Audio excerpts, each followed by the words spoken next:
দুটো হাতি পাথর কেটে করেছে।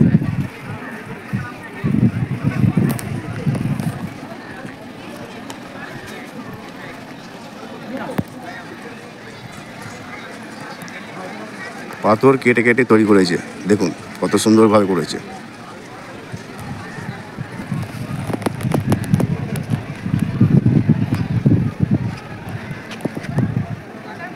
দেখুন পাথর কেটে কেটে কত সুন্দর নকশা করেছিল, কত সুন্দর নকশা করেছে, সব পাথর কেটে করছিল,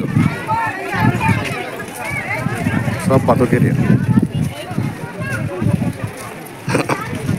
হাতে কাজ দেখুন, সব পাথর কেটে করেছে।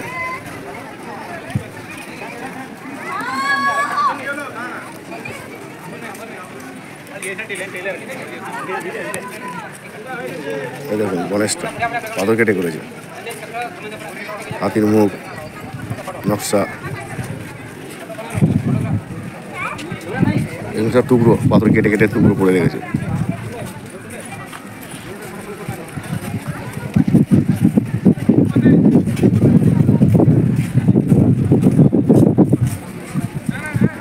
তৈরি করছে আবার নতুন করে।